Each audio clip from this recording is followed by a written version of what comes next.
Mind manipulation is something that is very real.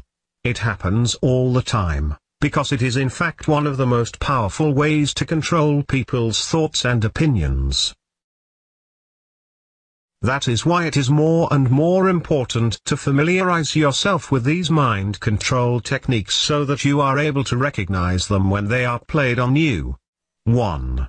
Making people trust and like you is easy if you establish similarities.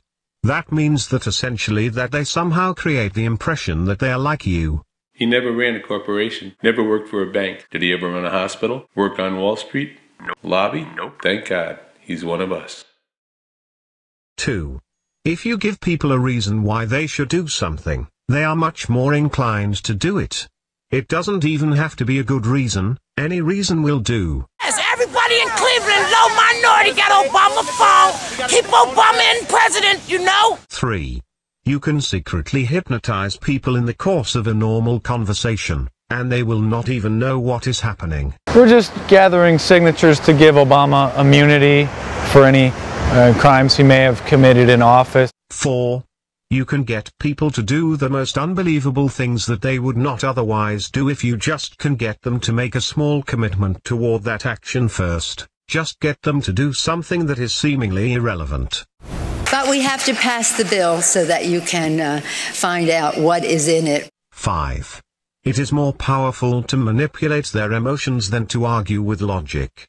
We must pledge once more to march into the future. We can build a more hopeful America. 6.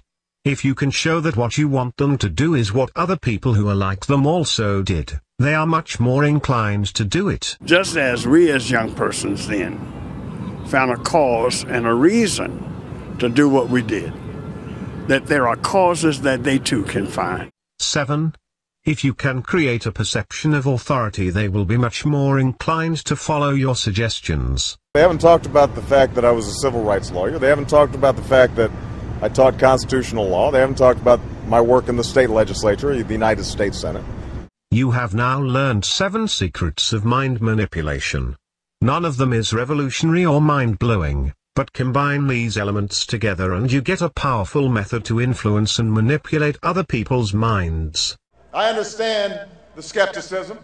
After all, every 4 years, candidates from both parties make similar promises. But too many times, after the election is over and the confetti is swept away, all those promises fade from memory. What do you want?